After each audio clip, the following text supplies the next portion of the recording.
di dalam dunia pekerjaan ya. Nah, ini keputusan-keputusan strategis ya.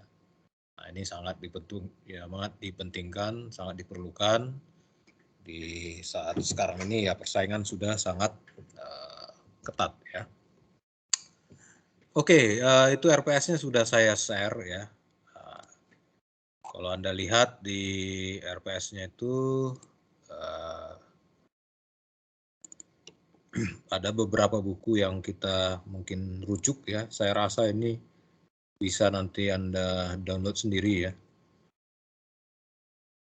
Kalau yang punya LX Media ini yang komputerisasi pengambil keputusan ini, ya mungkin ini sulit dicari ya. Kalau enggak ke Gramedia ya, mungkin hard copy ya. Tapi kalau yang lain-lain ini ya mungkin bisa dicari ya.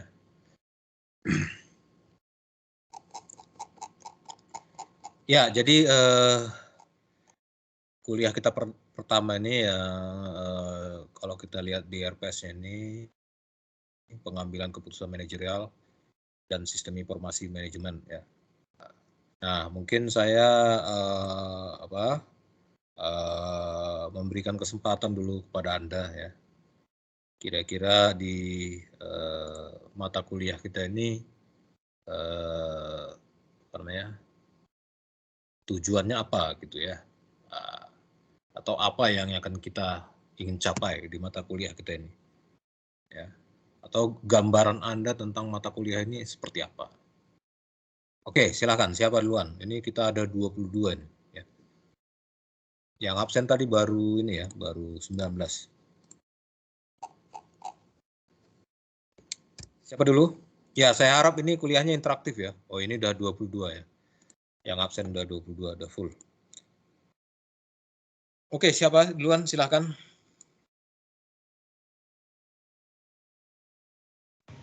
Ya Pak, mungkin dari saya Pak ya.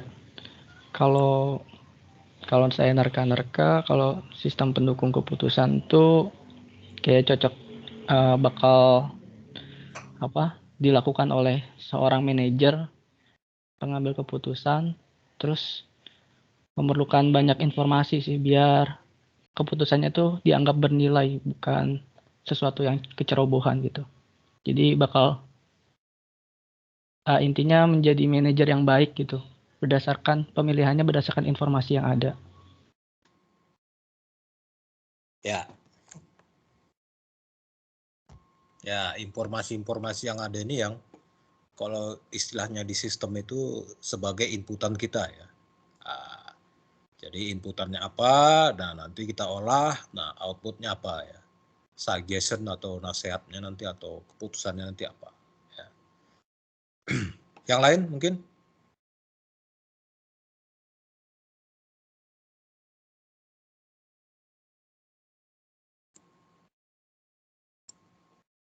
Yang lain?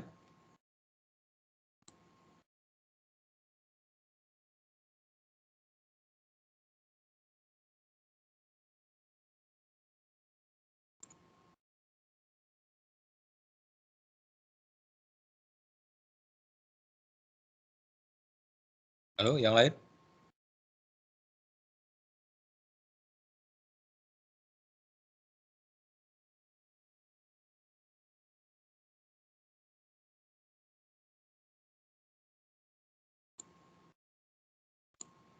Halo?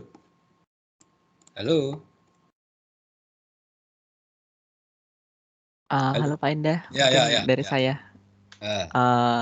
Kalau dari saya mungkin sistem pendukung keputusan ini nanti kita belajar gimana caranya ngembangin kayak suatu sistem informasi, mungkin bagian dari sistem informasi ya, yang dibikin untuk menganalisa kebutuhan bisnis gitu. Jadi emang nanti dari sistem tersebut dapat membantu untuk, mungkin tadi udah disebutin ya, buat manajer bisa mengambil keputusan gitu. Mungkin kayak gitu sih Pak, kalau dari saya. Oke. Ini ada yang beberapa angkatan 2019 ya. Ini 2019 sudah kuliah Jarkom, jaringan komputer belum? Belum Pak, baru Belum ya. baru beberapa ada yang ambil tahun ini. Ya. Oke lah, jadi apa namanya, di dalam dunia kerja nanti ya, Anda juga akan banyak berhadapan dengan decision making ya. Jadi di level-level manajerial itu ya pasti akan banyak decision making yang harus Anda buat ya. Nah itu.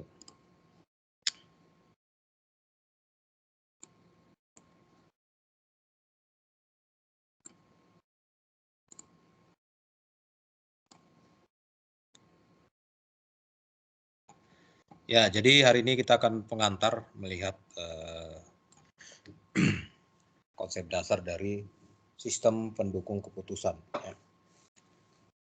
Nah, sistem pendukung keputusan (SPK) bukan merupakan alat pengambil keputusan. Ya, namanya pun pendukung ya,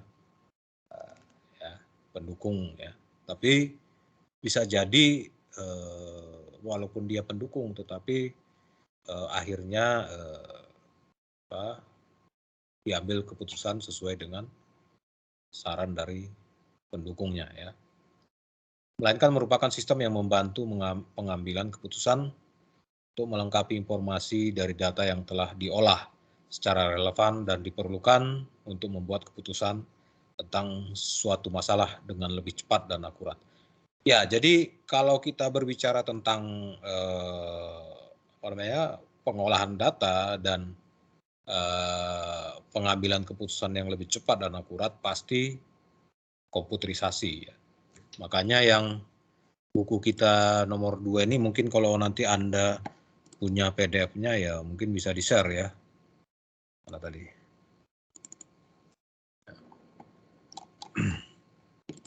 Ya. Nah, ini yang nomor 4 ya, komputerisasi pengambilan keputusan ya. Alex Media Kuputindo 2001. Ya.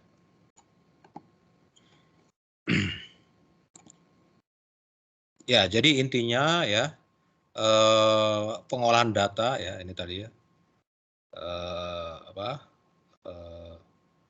Dari data yang telah diolah ya, pengolahan data ya, dan pengambilan keputusan yang lebih cepat dan akurat itu pasti komputerisasi. Ya. Kalau kita sendiri ya nggak mungkin ya. Nah, kalau kita berbicara tentang pengolahan data pasti berkaitan dengan statistik ya. Anda kuliah prostat udah ya? Probabilitas dan statistik ya, sudah ya? Sudah Pak. Ya, sudah.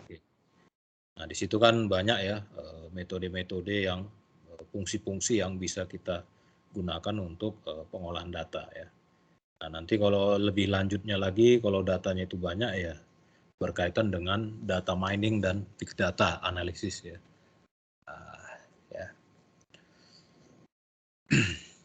Nah, bagaimana mengambil keputusan lebih cepat dan akurat? Nah, ini kaitannya nanti dengan modeling sistem dan pemrograman ya.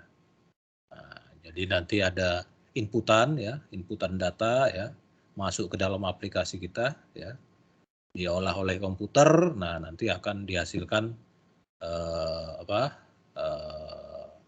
advice atau nasihatnya ya, atau keputusannya apa ya. Nah, itu ya.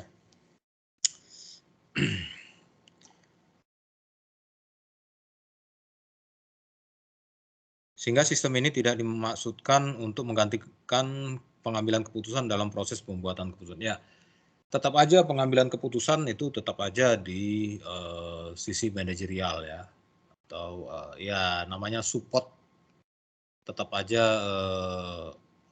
second opinion atau ya masukan lah ya. Ya. Jadi pengambilan keputusan itu tetap aja di sisi manajerialnya ya, atau di sisi operatornya lah ya. Oke, ini adalah tahapan sistem pendukung keputusannya. tahapan penelusuran intelligent phase ya. Atau kalau kalau Anda dulu di SMA ini apa? Hipotesa ya. Apa dulu? Ya. Tahapan penelusuran apa dulu? Jadi sebelum kita masuk ke dalam sistemnya itu ada pra riset ya. Jadi menelusuri dulu masalahnya apa ya. Nah, setelah kita telusuri ya, kemudian masuk ke tahap perancangan, design phase. Ya. Nah, setelah masuk ke tahap perancangan, nanti kita akan masuk ke tahapan pilihan choice phase. Nah, kemudian nanti kita tahap berikutnya masuk ke tahapan implementasi ya. Implementation phase ya. Nah, kalau Anda nanti sering lihat-lihat tugas akhir senior Anda, nah sebenarnya itu hampir sama ya. Jadi bab 1 itu ya latar belakang masalah ya, tujuan. Ya. Jadi kita mensurvei dulu ya. Dari judul tugas akhir kita itu apa masalahnya ya. Apa yang mau dicapai ya. Nah, ini tahap penelusurannya. Nah, kemudian tahap perancangan ini biasanya bab 2, bab 3 ya. Bab 2 itu dasar teorinya ya. Bab 3 perancangannya ya. Jadi kita merancang untuk menjawab ya latar belakang masalah dan tujuan ya dari penelitian ya yang ada di bab 1 ya. Nah, ini tahapan pilihan choice. Jadi di dalam perancangan juga ya ada alternatif ya. Alternatif metode yang bisa kita gunakan untuk menyelesaikan masalah ya. Nah, itu nanti jadi pilihan ya. Nah, jadi kalau nanti Anda misalnya sudah kuliah jaringan komputer misalnya. Nah, itu kan ada alternatif misalnya dynamic routing, misalnya Anda mau merancang jaringan komputer ya di satu perusahaan atau kampus baru ya. Nah, Anda akan memutuskan ya menggunakan misalnya perangkat routernya apa, apakah Cisco, apakah Huawei, apakah Juniper, apakah Mikrotik ya. Nah, sekarang juga HP juga mengeluarkan router. Nah, gitu ya. Nah, alternatifnya misalnya Anda nanti mau pakai dynamic routing apa? Ya. Jadi kalau Anda nanti misalnya memutuskan misalnya dynamic routingnya EGRP, ya berarti tidak ada pilihan yang lain selain Cisco. Gitu ya. Nah, setelah rancangan Anda ini selesai, nah baru implementasi. Ya. Implementasi itu ya perangkatnya kita beli ya, kemudian ya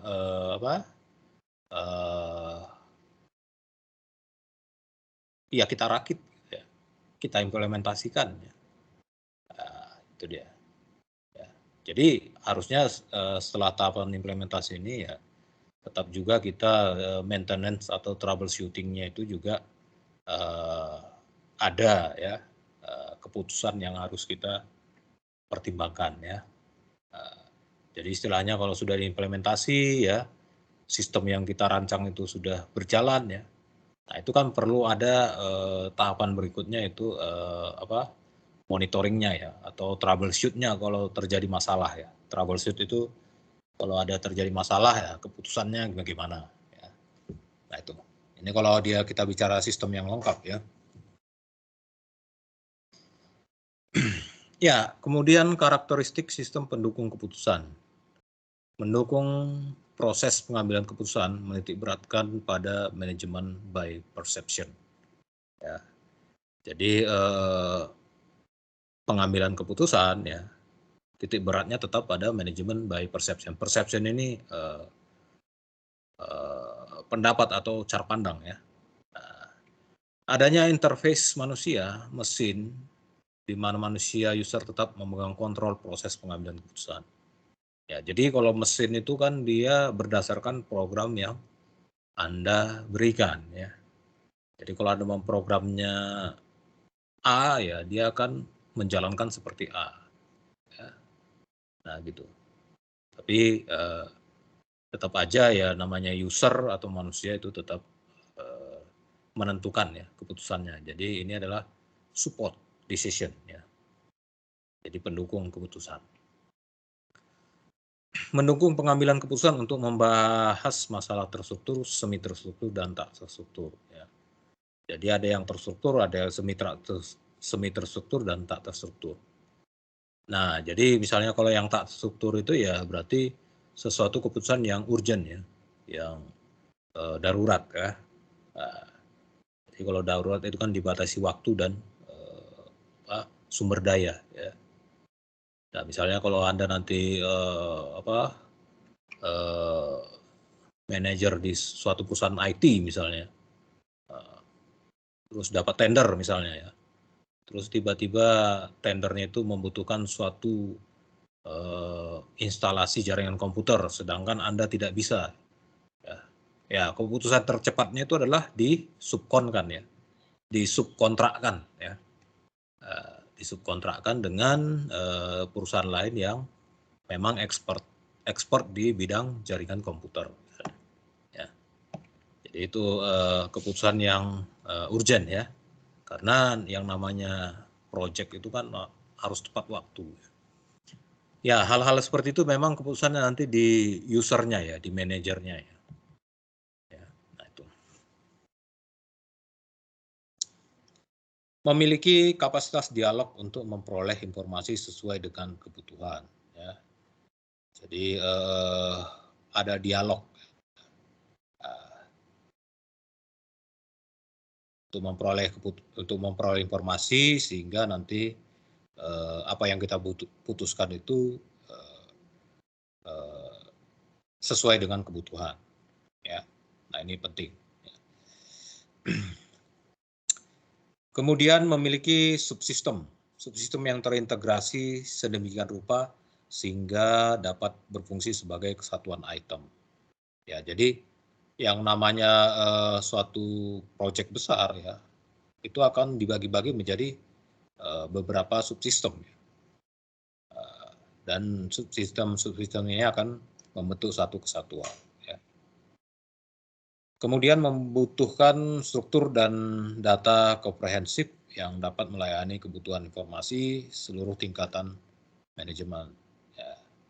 Nah ini kalau dia organisasi yang terstruktur ya, mempunyai data komprehensif ya, sehingga dapat melayani kebutuhan informasi seluruh tingkatan manajemen. Ya. Contohnya misalnya kalau kita di Fakultas Teknik ya, kalau Anda butuh surat menyurat atau kop surat seperti apa, nah itu bisa di-download di websitenya FT ya. Misalnya Anda mau cuti atau izin atau apa ya, itu datanya bisa di-download di situ. Ya. Jadi data yang terstruktur ya. Nah, kemudian jenis-jenis sistem pendukung keputusan ya. Keputusan terstruktur adalah keputusan yang dilakukan secara berulang-ulang dan bersifat rutin. Informasi yang dibutuhkan spesifik, terjadwal, sempit, interaktif, real time, internal, dan detail. Prosedur yang dilakukan untuk pengambilan keputusan sangat jelas. Ya, jadi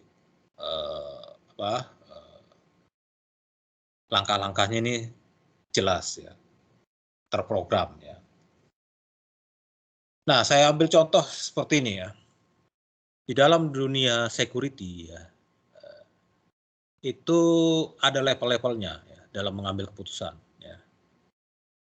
Nah, jadi di level bawah itu adalah operator, dia itu memantau ya, memantau traffic data dari suatu perusahaan misalnya ya. Nah, jika terjadi atau ada yang dicurigai ya, terjadi penyusupan, nah dia itu melapor ke level yang atasnya ya, supervisornya ya. Nah, kalau bisa ditangani, selesailah permasalahan tersebut. Ya.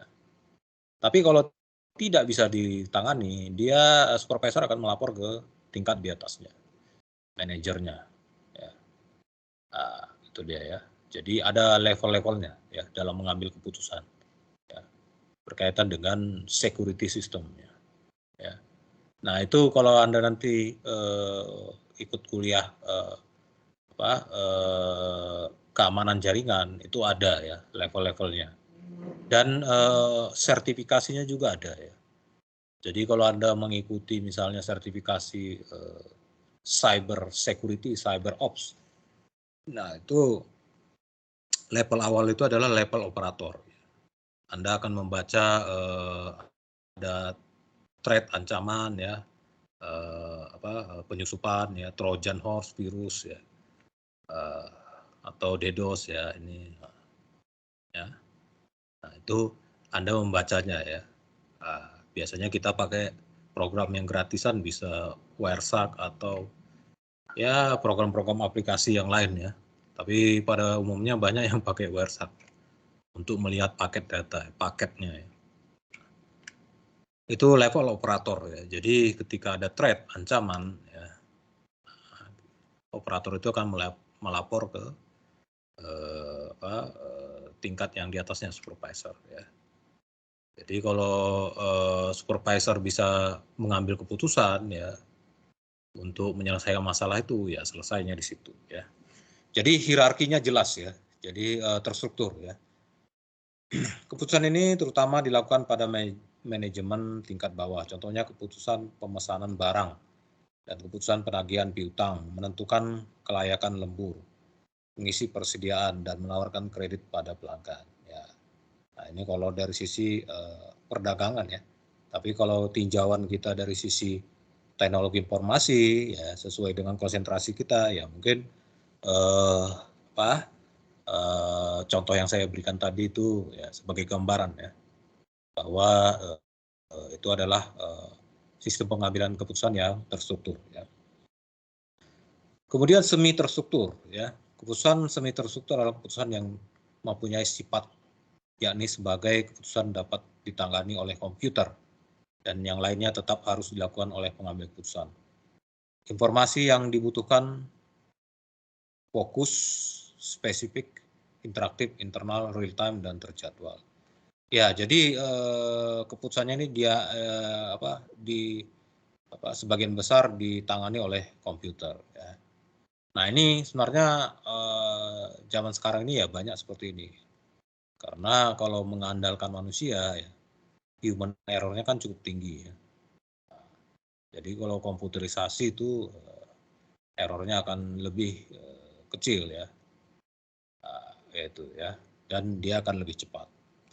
Contohnya pengevaluasian kredit, ya, penjadwalan produk dan pengendalian sedia, rencana pemasaran, mengembangkan anggaran departemen. Ya. Nah itu ya. Jadi sekarang juga kan banyak ya program-program ya yang bisa kita gunakan untuk decision making ya. Ya contohnya kalau laporan-laporan keuangan itu kan banyak yang pakai Excel ya atau pakai database ya yang kita program ya. Nah ini yang ketiga adalah keputusan tidak terstruktur ya. Keputusan tak terstruktur adalah keputusan yang penanganannya rumit karena tidak terjadi berulang-ulang atau tidak selalu terjadi ya. Jadi tiba-tiba ya, insidensial ya, tiba-tiba, sehingga kita butuh kecepatan yang butuh keputusan yang cepat ya. Keputusan ini menuntut pengalaman dan berbagai sumber yang bersifat eksternal ya. Jadi kalau Anda level manager pasti berpengalaman ya. Jadi untuk memutuskan keputusan yang harus diputuskan dengan cepat. Ya. Nah, ini berdasarkan pengalaman Anda ya pasti tidak akan terjadi kesulitan. Ya. Nah itu.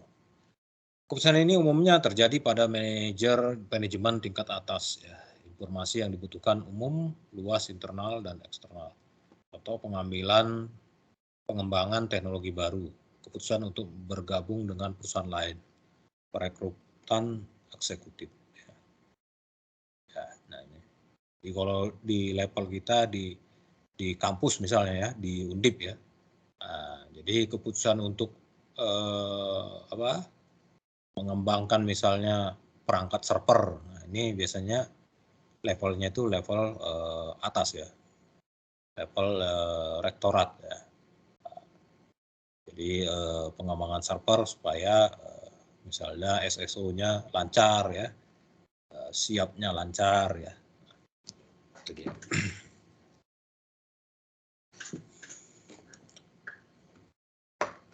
Fungsi sistem pendukung keputusan untuk meningkatkan kemampuan para pengambil keputusan dengan memberikan alternatif keputusan yang lebih banyak atau lebih baik, sehingga dapat membantu untuk merumuskan masalah dan keadaan yang dihadapi.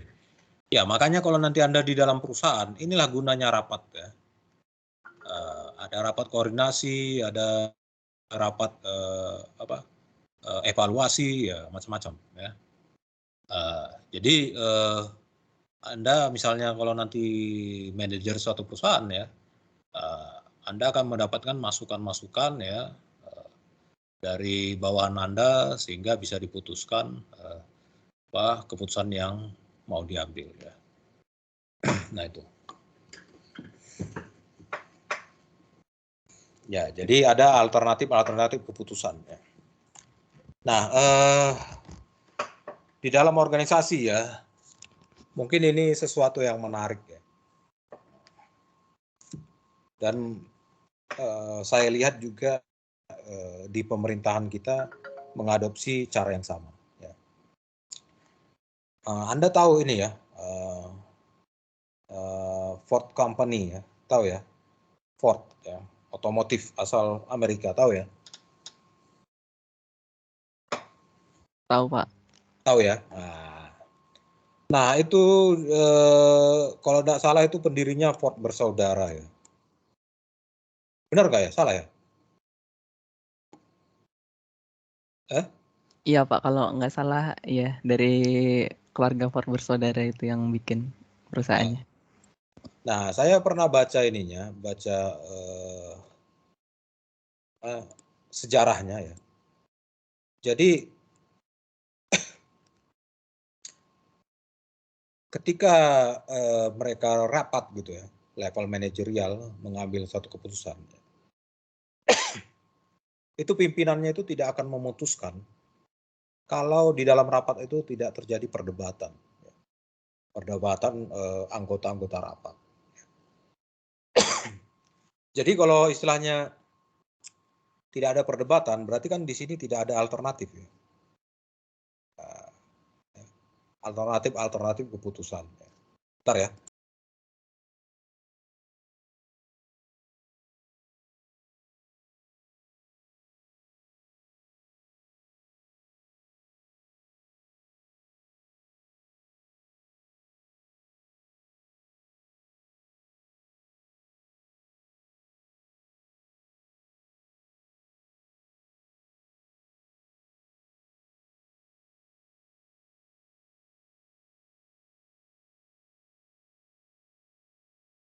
Ya, jadi sejarahnya seperti itu ya. Jadi pimpinan Ford itu akan menjadwalkan rapat ulang ya, dengan perintah untuk setiap departemen atau setiap anggota ya mengevaluasi atau menganalisis ya permasalahan yang akan diambil keputusannya ya.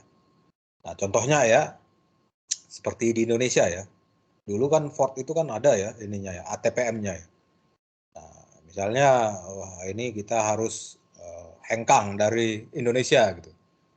Nah, itu akan diputuskan di rapat ya. Nah, itu ya. Tapi sekarang sepertinya Ford masuk lagi ke Indonesia ya. Cuman produknya terbatas, hanya kalau nggak saya salah itu hanya menjual double cabin ya. Nah, itu dia. Jadi mungkin nanti itu bagus juga diterapkan sehingga di dalam perusahaan itu memiliki iklim yang inovatif gitu ya. Jadi setiap orang di situ ya berusaha memberikan alternatif keputusan. Jadi berpikir gitu ya, berpikir dan memberikan kontribusi alternatif keputusan untuk pengembangan perusahaan itu. Ya. Nah ini saya rasa juga diterapkan ya di pemerintahan kita sekarang ya. Makanya banyak masukan yang didapat ya, baik itu dari menteri mungkin, dari kepala daerah mungkin ya, yang menjadi alternatif untuk memutuskan, terutama seperti sekarang ini ya, masalah pandemik ya. Nah itu kan banyak data-data yang harus diolah ya, masukan-masukan dari daerah-daerah untuk mengambil keputusan ya. Nah, kalau kita kaitkan dengan bidang kita, teknologi informasi, ya, pasti logikanya sama, tetapi objeknya aja yang berbeda. Ya. Objek kita adalah teknologi informasi, ya mungkin kalau seperti yang saya contohkan tadi, Ford itu ya objeknya ya perusahaan otomotif ya.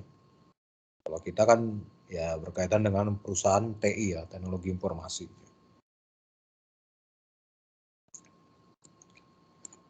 Oke, komponen sistem pendukung keputusan ya. Nah, ini pengolahan data ya, database management. Jadi ini nanti akan berkaitan dengan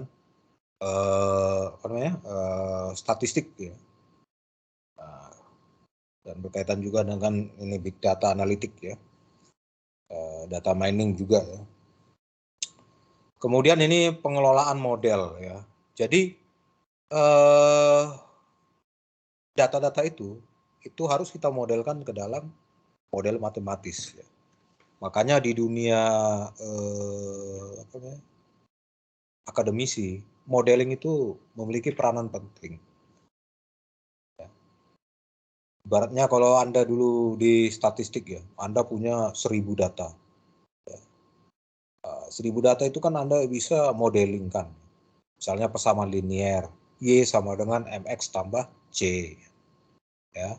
Atau persamaan yang berkaitan dengan polinomial ya. Polinomial itu kan orde 2 sampai ke N. Atau yang kurva ya, modeling kurva ya. Jadi dari 1000 data itu hanya Anda bisa memodelkan dalam satu fungsi matematis. Ini penting di sini. Ya. Ya. Model based management. Ya. Nah, kalau nanti Anda sudah belajar dasar sistem kontrol ya, itu ada modeling yang lebih advance yaitu MIMO, ya, multi in multi out. Jadi sekarang itu kan yang namanya sistem ya, data inputannya, data yang masuk ini ya, itu kan tidak ada lagi yang single. Jadi semuanya pasti multi ya. Kita ambil contoh misalnya nanti Anda mendirikan perusahaan IT, membuat aplikasi. Ya. Nah itu kan pasti ada inputannya, misalnya kepuasan pelanggan, ya. Terus bidang-bidang yang berkembang, ya. Apakah bidang-bidang yang berkembang sekarang itu misalnya pembuatan aplikasi untuk website atau pembuatan aplikasi untuk akuntansi, ya, atau yang lain-lain, ya. Nah, atau inputannya itu juga bisa faktor-faktor ekonomi ya, keadaan ekonomi sekarang. Kalau ekonomi lagi lesu kan berarti orang pun jarang beli software ya, jarang beli aplikasi kan gitu. Nah itu bisa dimodelkan ya dengan model matematis ya. Nah ini yang interface-nya ya. Jadi ini dikerjakan komputer ya, bisa dikerjakan komputer kalau dia semi terstruktur ya, pengolahan data dan pengolahan model. Nah, nanti komputer akan menyajikan data ke kita. Ya. Kita juga bisa, user juga bisa memberikan parameter-parameter tambahan yang menentukan nanti komputer itu mengkalkulasikannya seperti apa, ya. Atau komputerisasinya seperti apa. Ya. Nah itu. Nah ini adalah user ya. Nah, ya. Kelebihan sistem pendukung keputusan, ya, memperluas kemampuan pengambilan keputusan dalam proses data informasi untuk pengambilan keputusan. Ya, jadi dengan banyaknya alternatif keputusan, ya, itu akan memperluas ya wawasan kita terhadap satu permasalahan. Ya. Bisa jadi misalnya keputusan ada suatu masalah, ya, misalnya masalahnya A, ya, kita banyak alternatif keputusannya, ada keputusan 1, 2, 3. Nah, untuk kondisi sekarang ini, ya kita menggunakan keputusan 1. Tapi bisa saja nanti suatu saat keputusan itu berulang, permasalahan itu berulang lagi, permasalahan A ini. Tapi yang lebih cocok, keputusan yang digunakan adalah keputusan 2. Nah, karena kita sudah pernah memiliki database keputusan 2 itu, sehingga itu menjadi modal kita ya. Tapi kalau kita belum pernah mengetahui keputusan 2 itu, ya, berarti kalau terjadi masalah yang sama, berarti kita harus mulai dari awal ya, observasi dulu ya, tahapan-tahapan yang tadi ya. Nah itu ya, jadi itu akan menjadi database di dalam perusahaan kita. Makanya kalau nanti Anda misalnya ada project IT gitu ya, Anda membangun misalnya jaringan komputer di suatu kampus baru. Nah itu harapannya harusnya ada buku hariannya ya, notebooknya ya, mencatat segala aktivitas ya. Harus ada dokumentasinya ya. Ya itu penting ya. Sehingga nanti misalnya suatu saat nanti Anda dapat tender baru ya, mendirikan membangun jaringan komputer juga di kampus ya, Anda sudah punya role model atau sudah punya pengalaman. Jadi Anda tinggal membuka dokumen-dokumen Anda ya yang lama tentang membangun jaringan komputer di sebuah kampus ya. Nah, itu ya. Jadi Anda tidak lagi mulai dari nol ya. Makanya kalau nanti Anda lihat perusahaan IT ya, nah, itu dia akan punya success story ya. Nah, jadi proyek-proyek apa aja yang sudah dia kerjakan. Ya, proyek-proyek itu pasti dia punya dokumen ya, dokumen yang lengkap ya. Misalnya hari ini ngerjain apa ya, terus misalnya dia, wah ini kalau cari kabel fiber optik merek ini lebih bagus ya, dengan kualitas bagus, harga bersaing. Itu kan istilahnya modal itu ya, pengalaman ya. Nah itu perlu didokumentasikan. Ya. Itu ya.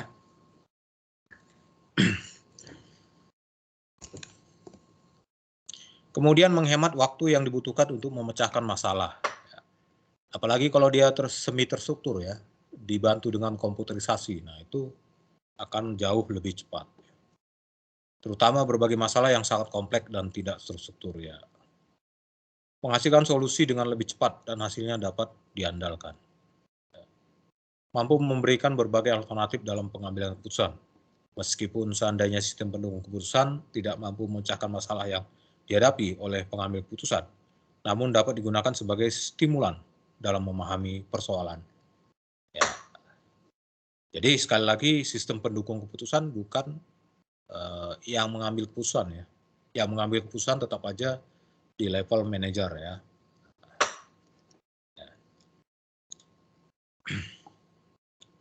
Memperkuat keyakinan pengambil keputusan terhadap keputusan yang diambil. Ya, jadi kalau banyak yang mendukung ya, berarti keputusan yang diambil itu ya sudah mendekati sempurna ya.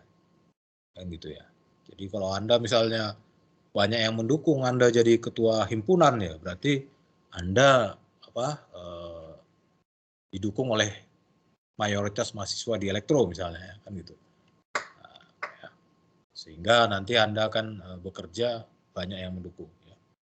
Jadi lebih yakin ya. Lebih yakin. Memberikan keuntungan kompetitif bagi organisasi secara keseluruhan dengan penghematan waktu, tenaga dan biaya. Ya, kekurangannya ada beberapa kemampuan manajemen dan bakat manusia yang tidak dapat dimodelkan. Ya. Salah satu yang tidak dapat dimodelkan itu adalah sense, ya, naluri. Ya. Nah, kalau komputer, ya kalau Anda sudah program A, dia akan menjalankan sesuai dengan program A. Gitu. Kalau Anda sudah menjalankan misalnya fungsi function, membentuk function A, ya dia akan menjalankan sesuai dengan function A. Ya. Tapi kalau namanya manusia, ya itu kan ada sense-nya, ya. Nah itu sense-nya, ya. Sehingga model yang ada dalam sistem tidak semuanya mencerminkan persoalan sebenarnya. Ya. Sistem pendukung keputusan terbatas untuk memberikan alternatif dari pengetahuan yang diberikan kepadanya. Ya, pengetahuan dasar dan serta model dasar pada waktu perancangan program tersebut. Ya, ya sesuai dengan program Anda ya. Kalau Anda bikinnya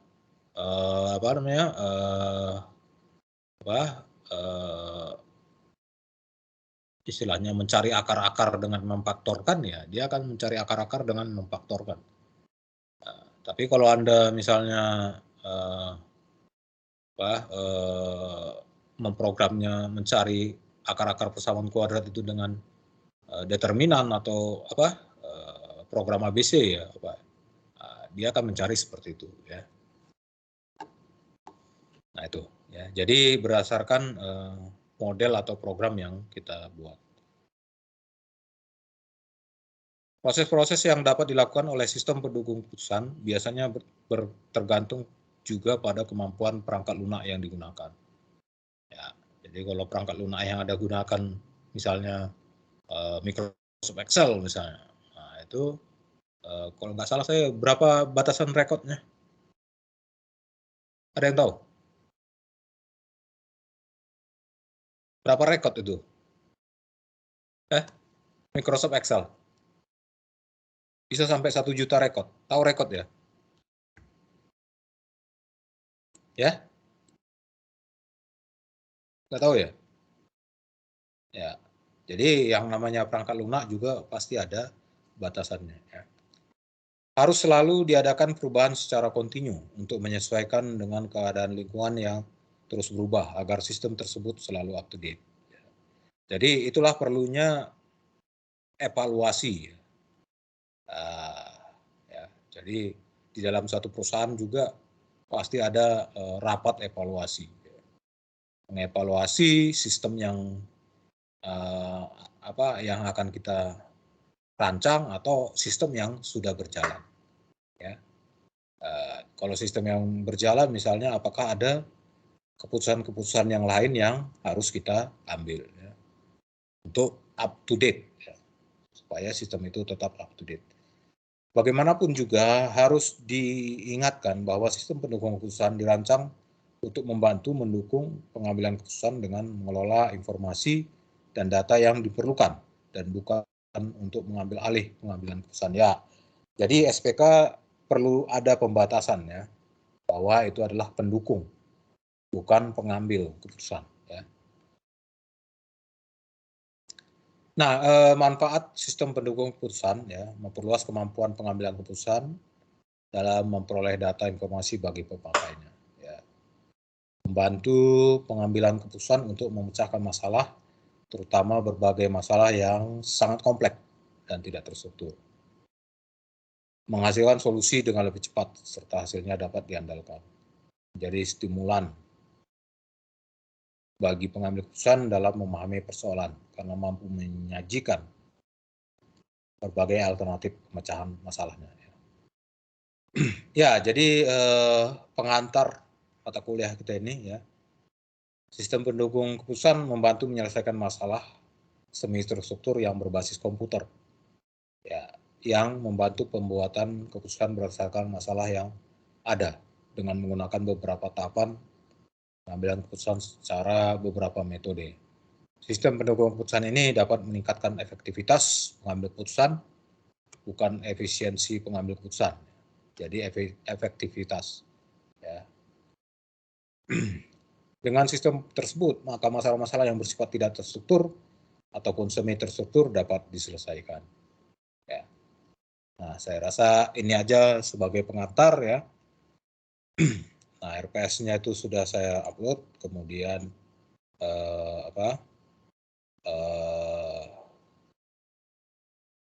buku-bukunya itu ada di bawah ya. Mungkin nanti bisa kita cari ya. Oke, saya rasa itu ada yang mau didiskusikan.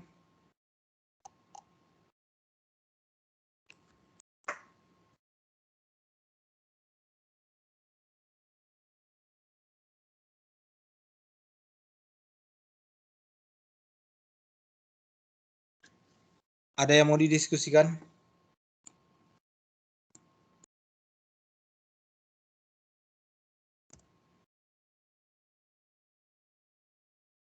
Halo? Di Body Home? Iya Pak, ada Pak. Kalau dari Ya, saya nggak ada sih Pak. nggak ada. Belum. Belum.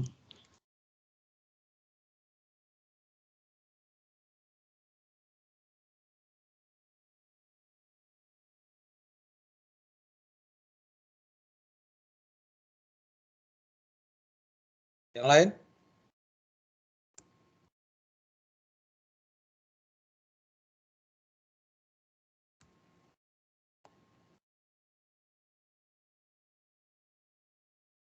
Mungkin saya Pak, Ya. tanya. Kalau kayak contoh ini decision support system ini, decision support system ini kalau di TI itu kayak gimana Pak? Maksudnya ada kalau misal di Undip tuh ada yang aplikasi apa gitu? Oh, ya. Jadi dulu itu karena saya pernah saya pernah jadi dosen pembina kemahasiswaan. Jadi Undip dulu itu pernah punya aplikasi untuk melihat mungkin kejiwaan mahasiswa gitu ya. Ya. Jadi dia ada aplikasi, tapi sekarang nggak tahu ya apa berjalan apa enggak. Itu yang buat itu dosen-dosen psikologi ya. Jadi di sistem informasi Undip nanti Anda memasukkan ya data-data. Nah, aplikasi itu akan nanti mengkalkulasi Anda itu misalnya butuh pendampingan psikolog apa enggak. Atau masih ada sekarang ya? Saya juga nggak tahu karena level account saya kan level dosen bukan mahasiswa. Ada nggak ya? Kurang tahu Pak, itu juga baru dengar Pak, ada kayak gitu. Karena kan itu salah satu penilaian akreditasi ya. Bahwa di kampus itu ada pendampingan sisi psikologi, bukan hanya kesehatan ya. Kalau kesehatan itu kan Anda bisa kalau sakit ya, mahasiswa bisa ke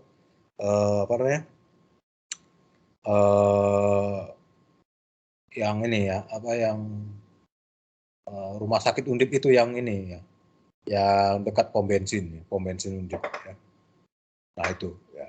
Jadi itu kan salah satu fasilitas kesehatan untuk mahasiswa ya. Ya untuk warga Undip lah semua ya. Tapi dari sisi psikologi itu belum ada ya. Nah kalau kita men-tracking satu-satu itu kan repot ya. Nah makanya kita memanfaatkan sistem informasi. Jadi mahasiswa itu memasukkan, jadi kayak psikotes gitulah ya. Jadi Anda memasukkan data-data, nah nanti programnya itu akan mengkalkulasi, ya, mengkomputasi. Nah, hasilnya nanti keputusan yang keluar itu nanti apakah Anda itu perlu pendampingan psikolog apa enggak gitu ya. Itu dulu ada ya. Nah, yang berikutnya itu kan ada juga Anda mengisikan prestasi non akademik yang pernah Anda dapat selama kuliah di Undip. Nah, itu akan menjadi database dan itu akan menjadi kayak CV ya bagi Anda ya. Nah, ketika nanti itu Anda melamar pekerjaan ya itu akan dimasukkan gitu ya. Saya juga nggak tahu apakah itu nanti dimasukkan ke ijazah atau di transkrip, saya kurang tahu. Maksudnya prestasi-prestasi non akademik yang Anda dapatkan, akademik maupun non akademik ya. Jadi misalnya Anda ikut PKM gitu ya, penelitian kreatif mahasiswa. Itu kan datanya Anda masukkan ya ke sistem informasinya. Nah, nanti Anda akan terrekod gitu ya. Nah, mungkin nanti data-data itu juga bisa digunakan untuk decision making. Decision makingnya misalnya kalau misalnya Anda selain cum laude ya, cum laude itu kan hanya berpatokan kepada nilai transkrip ya. Jadi apakah nanti ada alternatif lain gitu ya, menunjukkan bahwa mahasiswa itu berprestasi dari sisi ya dia banyak ikut kompetisi dan menang gitu ya. Jadi lebih ini ya, lebih luas ya cakupan dari cum laude itu kan gitu ya. Jadi ada mungkin nanti kategori ini ya, atau kategori ini mahasiswa berprestasi ya. Jadi mahasiswa berprestasi itu bukan hanya, kalau saya rasa ya, bukan hanya dari sisi nilai akademiknya saja ya, tapi bisa jadi nanti juga prestasi-prestasi yang dia pernah capai selama kuliah ya. Kalau dia misalnya PKM ya, selama kuliah misalnya pernah dapat emas ya, nah, itu kan suatu prestasi yang membanggakan gitu. Tapi bisa saja nanti malah IPK-nya misalnya di bawah 3,5 ya. Ya. Nah itu. Jadi nanti tergantung program ya, program yang bisa kita buat ya. Ya. Nah kalau masalah parameternya itu nanti ya berdasarkan ya, survei yang kita lakukan. Ya. Jadi contohnya misalnya kalau Anda program itu gimana? If, kalau di programnya, cum laude itu di atas 3,51 ya. If mahasiswa A, mahasiswanya ini variabel ya. If nama mahasiswa atau NIM-nya itu dimasukkan variabel A. If A IPK lebih besar dari 3,51, N punya prestasi misalnya, then cum laude excellent misalnya apa gitu ya. Tapi kalau dia cuma 3,5 ya, 3,51 tapi nggak pernah ada prestasi misalnya PKM atau apa lah, mungkin cum laude aja gitu ya. Itu kan decision making ya. Nah, mungkin nanti parameternya banyak ya. If nilai IPK-nya lebih besar dari 3,51, N ini ya, mungkin banyak parameter, dan apa gitu ya. Itu dia ya. Nanti tergantung programnya ya. Makanya lebih apa namanya? Lebih aplikatif kalau kita punya objek yang akan kita survei gitu ya. Cuman ya masalahnya sekarang ini kan pandemik ya, nggak mungkin kita survei-survei kan gitu ya. Ya. Atau mungkin nanti Anda bisa lah ya mencari objek-objek yang mungkin bisa kita program untuk decision making-nya ya. Atau ya mungkin pendukung keputusan walaupun itu sebagai alternatif ya. Hasil dari pemrograman. Bisa juga ya. Tapi ya itu tadi harus dicari dulu ya parameter-parameter untuk pendukung keputusannya itu apa ya. Ya. Gitu ya. Ada lagi?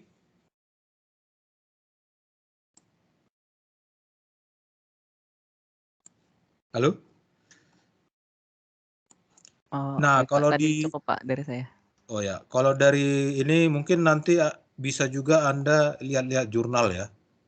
Kalau di Undip itu kan banyak jurnal-jurnal yang kita langgan ya, berlangganan ya. Jadi sayang kalau tidak dimanfaatkan ya. Karena Undip itu berlangganan itu miliaran berlangganan jurnal.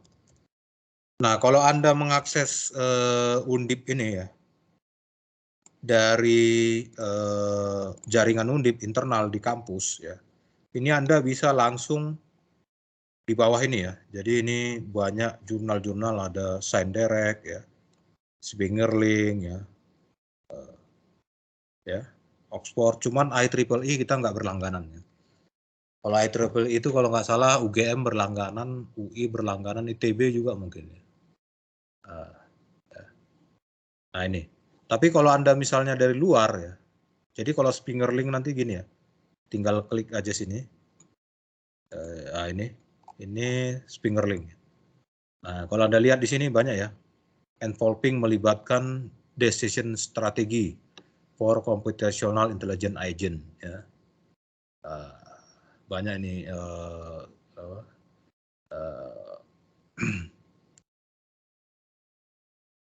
kalau ini ya kedokteran ya.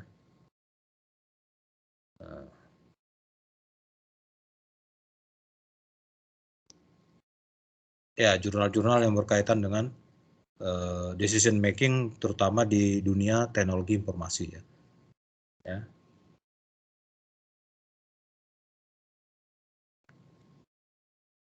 Ya, supporting management decision with intelligence. Jadi pendukung manajemen keputusan dengan intelligent mechanism of obtain and processing knowledge. Ya, jadi ini mengarah kepada intelijensi atau artificial intelligence ya. Ya banyak lagi ya. Jadi silahkan di Spingerlink, terus di Send Direct. Nah ini ya tinggal diklik aja ya. Decision making.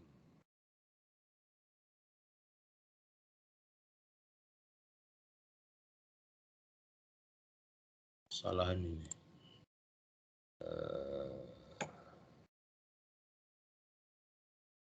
Decision ya, sorry, nggak double S. Nah, ini. Biomedical ethic for engineer. Ethic and decision making in biomedical and biosystem engineer. Decision making in anesthesia. Decision making application in modern power system. Power system ini sistem ketenaga listrikan ya. Jadi dalam ketenaga listrikan juga Anda nanti misalnya merancang suatu kelistrikan, suatu bangunan, itu kan Anda harus memutuskan pakai kabelnya apa, jenis apa. Nah, itu kan tergantung arus yang mengalir ya kan gitu ya. Jadi itu kan spek dari luas penampang dari kabel itu kan menentukan arus yang bisa dialiri berapa maksimum. Ya, nah itu. Ya banyak lagi ya hal-hal yang lain ya.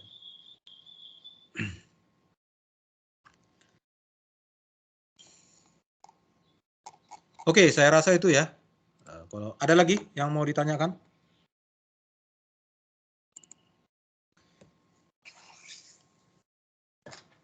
Gimana, cukup?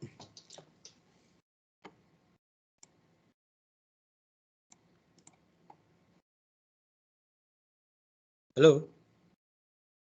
Oh, cukup Pak dari saya. Oh ya.